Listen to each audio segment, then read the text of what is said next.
WorldNetDaily is a conservative website, and it is the kookiest, and that's hands down. It's like pseudo-conservative, pseudo-conspiracy theory, and fully ridiculous, about 1,000% ridiculous. In fact, if a normal person didn't know better, they might think that it's a parody site, like it's The Onion. Well, listen to a portion of an article about Obamacare by Ellis, Washington. This is from the beginning. Quote, Hitler would be pleased. I love this. If a conservative, a far-right conservative dislikes something, it's automatically Hitler. It's Hitler or Stalin, one of the two. Okay, I know Godwin's law isn't a real thing, but if there's anybody who actually invokes Hitler too much, it's the far right. No matter, God, Hitler. And the irony is, of course, Hitler was fascist and a Nazi, but where is fascism on the political spectrum? It's defined as an incredibly right-wing ideology, but no, Obama's Hitler. They continue. Since the founders of America's republic understood that humanity is by nature anti-God, hypocritical, and duplicitous, they created a system of checks and balances and limitations of government power because they realized someday a dictator like Barack Obama would arise and seize power in the United States for himself by ignoring or deconstructing the U.S. Constitution. Let's stop there. So when Bush was in office, and he absolutely pissed on habeas corpus, shit on due process of law, indefinitely detained people, violated the 8th Amendment, which is protection from cruel and unusual punishment, violated the 4th Amendment, protection from unreasonable search and seizure.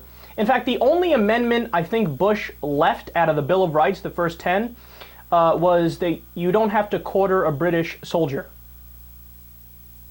All the other ones were gone. But no, Bush, he didn't say anything about Bush. Obama, the dictator Obama. And is he going to be mad at any of the actual things that Obama did that were dictatorial? Like drone strikes that are illegal under international law that killed civilians? No, he's not mad at that. What's he mad at?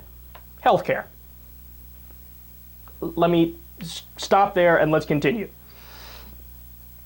Since President Woodrow Wilson's socialist revolution of 1913, it seems that dishonest politicians and egotistical corrupt judges have disregarded and circumvented the Constitution to such a degree as to render it now to be a dead letter. Nazi Germany is the true birthplace, and Hitler is the real father of universal health care. Like Lenincare, Stalincare, Maocare, Castrocare, and Obamacare, all universal healthcare systems are a derivative of Marxism, socialism, communism, progressivism, postmodernism, and thus are antithetical to America's founding constitutional principles of God, the Bible, natural law, equality, liberty, and truth.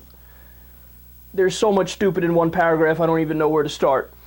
All right, first of all, if the Constitution was founded on God and the Bible, why does it mention God 0 times? Why does it mention the Bible 0 times?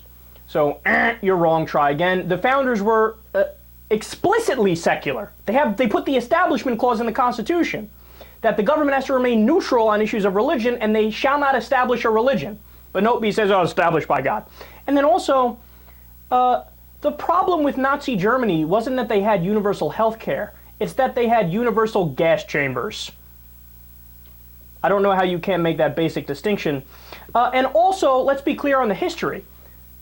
Hitler didn't propose and pass universal health care in Germany. Universal health care in Germany was passed in 1884 by Otto von Bismarck. All right, again, so he doesn't know anything about history. He doesn't know anything about history.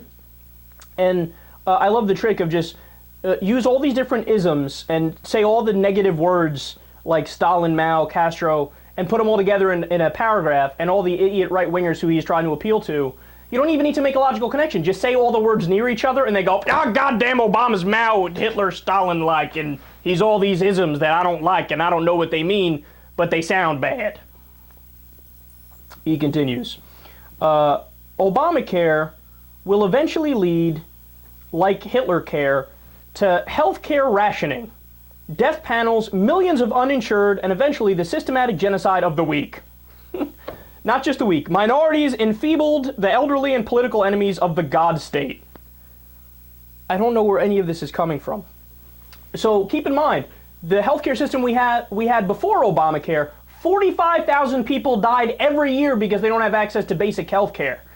The actual death panels are the private insurance companies, because they pick and choose who's going to live and who's going to die to try to make more money because they have the profit motive, right? So the actual death panels ignore those. No, the government system will lead to death panels. Really? Then why is it that the best healthcare systems in the world are government systems? Why is it France is ranked #1 and it's a government system?